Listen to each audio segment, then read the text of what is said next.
We have traditional buying in a store, and we have traditional e-commerce buying from an online shop or marketplace. And we have a new segment, social commerce, buying while scrolling through social media. It's not new, but it's the largest growing segment of the commerce market at this moment. So today I'm going to chat with you about what it is, the platforms, and the best way to implement it so that you can keep on selling.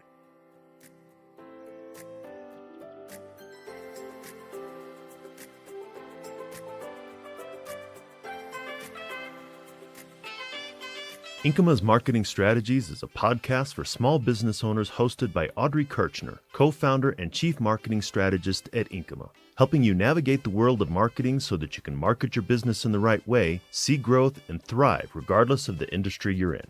To learn more about Inkyma and what we do, ask a question, or schedule a marketing evaluation, go to the website inkyma.com. That's INKYMA.com. Listen to the show on your podcast player of choice, the Inkyma website, or the Inkyma YouTube channel. Just search for Inkyma Marketing Strategies and you'll find what you need.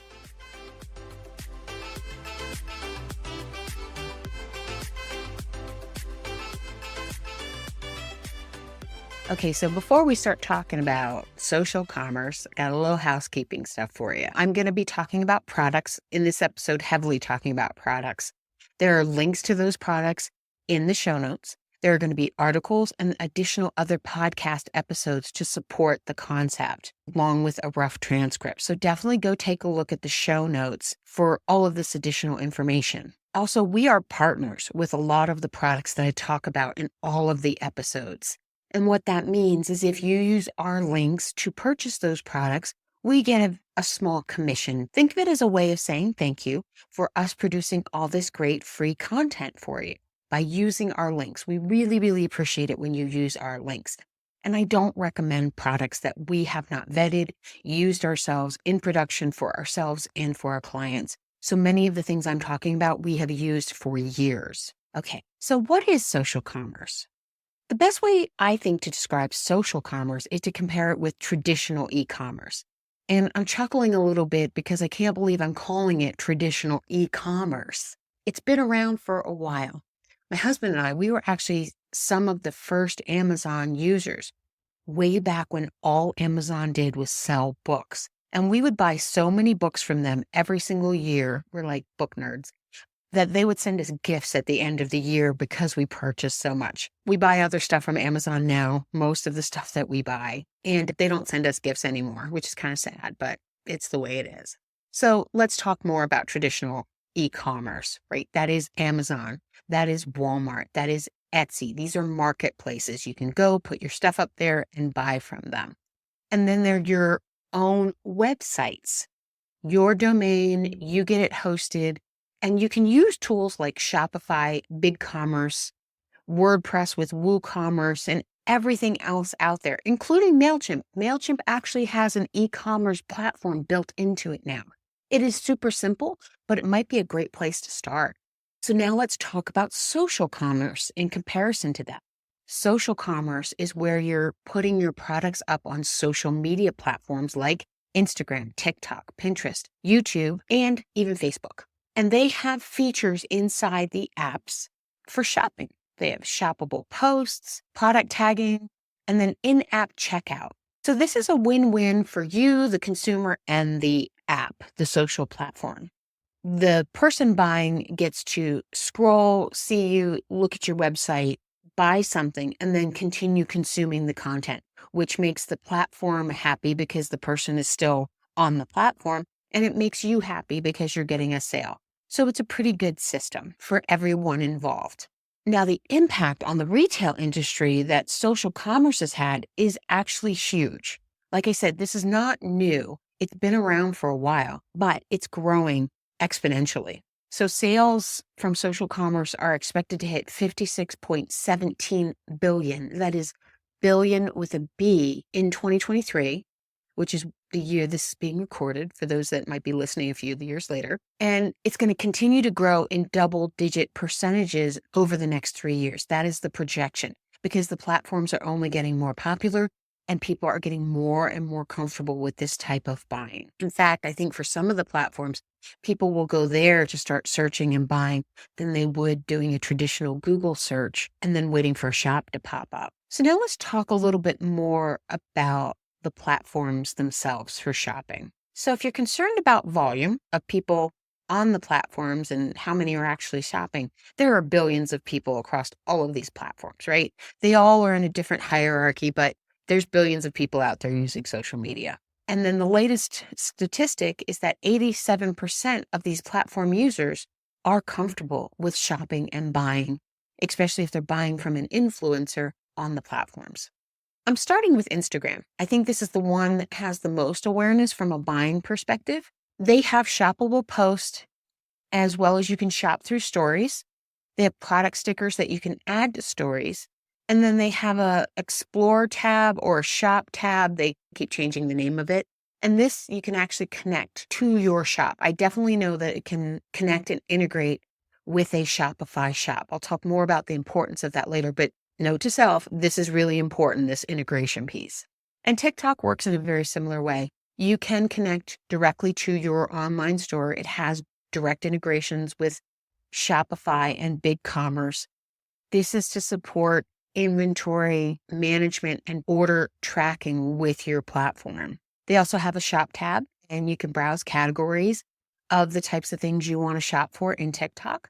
They have live shopping, so you can go live, promote your product, tag it as part of the video for a better shopping experience. I think about this and look at this and it's like, wow, it's like home shopping network, but right there, right on my phone. And then there's Pinterest, probably one of my favorite social platforms. And one of the few, probably the one that has had this type of feature the most. When Pinterest first started, they only allowed you to have buyable pins if you had, I believe, a Shopify and a BigCommerce store. And then it was just BigCommerce, right? That backend integration had to be built so that you could buy it, it would show up in inventory. But today, their platform has also grown and become more sophisticated so that you can create viable product pins, you can upload your catalog, or you can actually just use URLs from your site to put in there to make them viable. And these product pins can be saved just like regular pins, which means someone can shop for a bunch of different things, throw it into a page for pinning, and then go and continue to either shop or look for other things from there. So this is really good if someone is shopping for craft products or just whatever, where they're trying to compare different things from different places. It's a really good way to do this. That's kind of one of the ways that I shop. I'm looking for certain types of products. Pinterest also has video now too. They have Pinterest TV, which is similar to TikTok, which is similar to Instagram stories and YouTube shorts, where you can scroll through and you can actually purchase and buy and click through the video portion as well. So their platform has become very robust.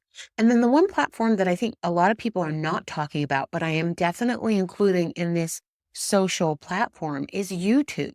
You can actually shop on YouTube while you're watching videos. There is a barrier to entry. You have to have an eligible account, and that eligibility is pretty steep. You have to be approved for monetization, which as of right now is much easier than it used to be. But then the big catch is you have to have 20,000 subscribers in order to be able to turn this feature. So you can't just say, oh, I'm going to set up YouTube shopping, open a channel, and start selling. It doesn't work that way. Once you meet that criteria, though, you can connect your storefront and feature your products, your merchandise in videos, in live streaming. And it also works for shorts too, which the shorts platform is starting to explode. So here's a kind of a cool concept. If you're willing to put in the time and effort, grow a channel to 20,000 subscribers, get monetization because you'll definitely qualify for the monetization there, make money from that as well as from your merchandise. That could be like a whole ecosystem. And then you can also put it in the end screen boxes, as well as you can put products in and pin it into the chat as well. And the last one I am going to share with you is Facebook. Just note, this is not my top recommendation, but they have the feature. So Facebook over the years hasn't invested in their technology or their systems. And the platform is pretty buggy. Like, I've spent a lot of time in the past on it, and I go into it now, and things don't work the way that they used to, things that are supposed to work, and they're not being fixed. And so what this does is things don't look right, they don't work right, and that really messes with your buyer's experience, and you have no control over that. And what you want is for them to have a good experience. It needs to be easy to buy your things. And if Facebook's technology platform is causing a problem with that, then that's actually detrimental to your business, because they're going to get frustrated and they're not going to finish the buying process. And they're going to have that mental connection with you, not just with Facebook. So keep that in the back of your mind when you're thinking about branching and launching this. Yeah, Facebook's out there. And you might say, why not connect? It actually may not be good for you to connect. So they do integrate with Shopify. I know that for a fact. And they integrate with BigCommerce. You can upload a catalog directly as well. There's not as many people using Facebook as these other platforms. And Facebook is the worst offender for disabling accounts, in my opinion. Like, they just do wholesale disabling, and there's no recourse. I have seen them shut down businesses because the person that was running the business was only using Facebook as their platform, and they had no way to connect with their audience. So just keep all of that in mind when you're thinking about where to do social commerce. So that leads me into the next section, which is best practices for social commerce. I want you to set yourself up for success. And these are the key things that you need to do this.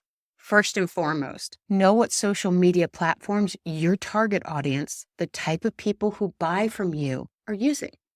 You want to put your products out where they are going to be, where they spend their time. If they're spending hours and hours and hours of scrolling on TikTok and they don't have a Facebook account or they don't have an Instagram account, then why would you put your things there? Why spend that time? And then subsequently, if Facebook is the place that your people are at, then you go on Facebook, right? And you just hope that the experience works. As people are buying from you from your different platforms, collect their information, name, address, telephone number, all the normal things that you collect as part of the buying experience, and pull that out into another platform. If you have a Shopify site, pull it into there. If you're using MailChimp for email marketing, pull it there. If you have to put it on a spreadsheet, put it there. The importance of this is if policies or rules change on the platform and you can no longer sell, or you can no longer engage, or your account gets shut down for whatever reason, when they shut that account down, you have access to nothing. You can't go in and pull your customer list. And sometimes they don't even display the customer list for you. And you can't talk to those people. And if you listen to episodes that I've done in the past about getting more purchasing and more revenue from existing customers, you'll realize that this list of people that have already purchased from you are gold, right? If they had a great experience, they're going to buy from you again. You may be doing reoccurring with them. And so you need a way of being able to still contact them if for whatever reason that original platform they purchased from, that access is cut off from you. And then you can develop backup selling strategies. So another layer to that thought and that process is to make sure you have a traditional e-commerce storefront that you own. So I'm not talking about the marketplaces. I'm not talking about Amazon. I'm not talking about Etsy or Walmart. I'm talking about a Shopify store, a BigCommerce store, WordPress with WooCommerce, MailChimp, any of the options out there where your contract is with that platform to build an e-commerce site, and that's what you pay for, or you're using the free version of, but that is the agreement. Those companies are there to serve you. And if they don't keep their customer base happy, then they're going to be out of business. Unlike a social platform is to keep the people consuming the content happy, because without them, they don't get revenue. It's a different model, a different business model, but it matters a lot. And then the last thing that I'm going to share with you is about organic posting of non-product or sales posts. They still matter. Actually, they're really, really important. No one just wants to be sold to all the time from a company. And social platforms are not just about buying. They're about consuming entertainment, educational content for whatever reason the person's there, right? If they're there to watch videos of dogs and cats playing together, snuggling, then They don't want you just always constantly selling to them. They're going to keep scrolling right past you. So you need to have organic posting as part of your marketing mix as well. So using a product like Social Pilot, where you can create and schedule posts that will go out to all of your platforms, is really, really important to keep your audience of followers warm and with you so that when you are selling, they are buying. So now let's talk about your next steps, what I like to call take action. So if you are a traditional retail store, you have a brick and mortar store, and you're thinking about getting into e-commerce, maybe you haven't done it yet, you need to start with building a website that is tied to your brick and mortar POS system. It may feel extremely hard, daunting, but don't skip that step. I've heard so many horror stories about inventory control issues that has stopped and crushed the e-commerce portion of a business in its tracks. Having an order come through that you don't have the inventory for, and then having that order have to be canceled because of an inventory discrepancy is the kiss of death. No one's going to come back and want to shop from you after that experience. You just deflated their bubble. So make sure that you're tied into your POS system, however long that takes before you venture out and try to start actually producing e-commerce sales. So once that's in place, then you want to start connecting out to other platforms.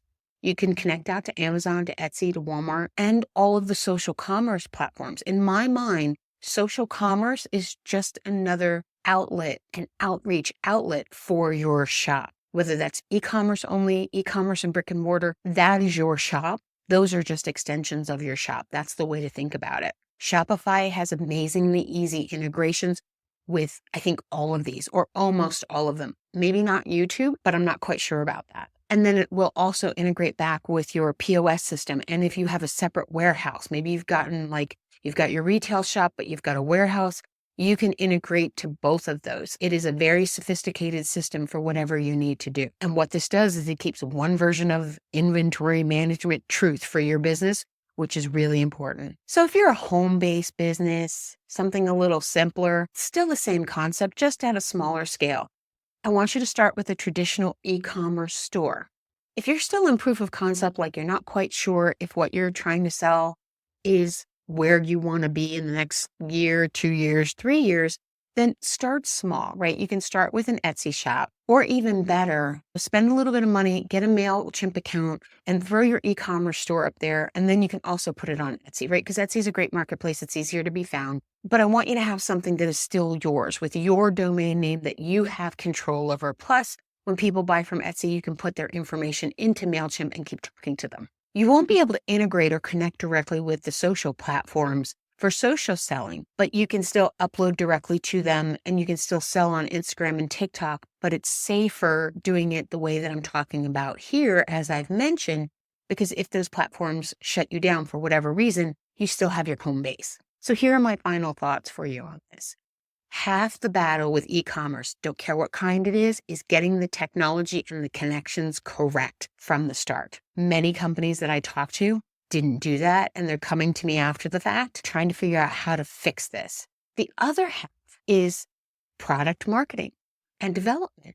Like, developing a product is one thing, but then getting images, descriptions, product packaging, labeling, UPC codes, all of those things is the other piece of that. It's got to get ready to go out, be presentable, all that good stuff to create a good user experience. So my team and I, we have a lot of experience in this, the entire process, not just building out your website, but the actual help with product development and pieces associated to that.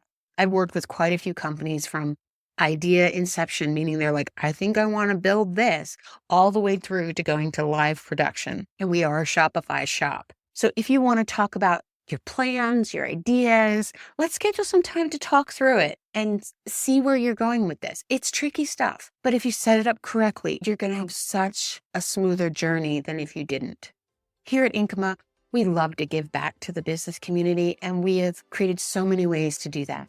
So first is you can have a free 45-minute consultation with me to talk about e-commerce, or maybe you want to talk about SEO, or maybe you want to talk about ChatGPT. Whatever you want to talk about, that 45 minutes is for you. Just go to the Inkyma.com website. That's INKYMA.com. upper right-hand corner, schedule a marketing evaluation, pick your date and time, and we are together. Maybe you have a quick question. Maybe you have an idea for a show. I love those.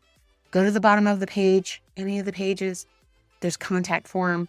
We respond to all of the valid contact form requests. Then we have marketing masterminds.